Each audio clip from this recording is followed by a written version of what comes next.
এখানে যারা আমরা অফিসিয়াল পারমিশন নিয়ে করছি।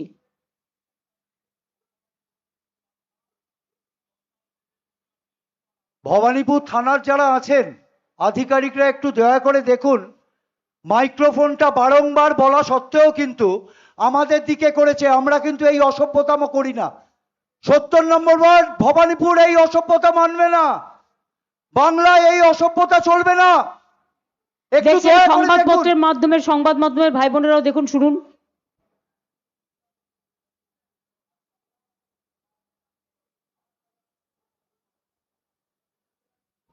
কেন করবে এটা?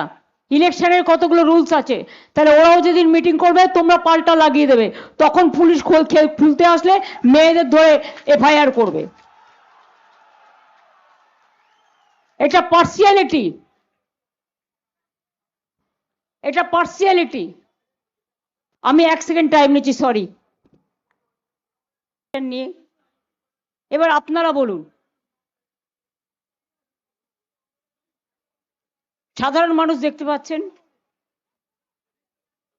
I have taken all official permission. After that you see the attitude, whatever they are doing forcefully to capture Bengal, this is wrong. If they do it in my constituency, I was not here about 1 month. I was in Bengal. I was contesting, I was campaigning for my 200 seats, and Abhishek also campaigning for about 100 seats out of 294. And if they behave like this, I am sorry. I have to take my legal action, and I will do that.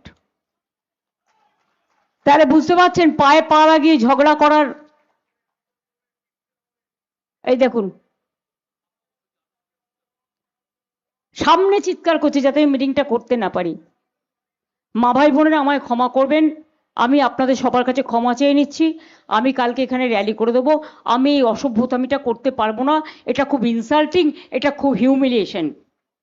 আমি আপনাদের নমস্কার জানিয়ে আমি বিদায় নিচ্ছি। আমায় ক্ষমা করবেন, যদি পারেন ভোটটা আমায় দেবেন, আমার সিম্বল নাম্বার 2। বাট এর প্রতিবাদে আপনাদের কিন্তু ভোটটা দিতে হবে। আমাকে মিটিং করতে পর্যন্ত দিচ্ছে না। আমাকে মিটিং করতে আমি পারমিশন নিয়েছি অফিসিয়ালি, তাও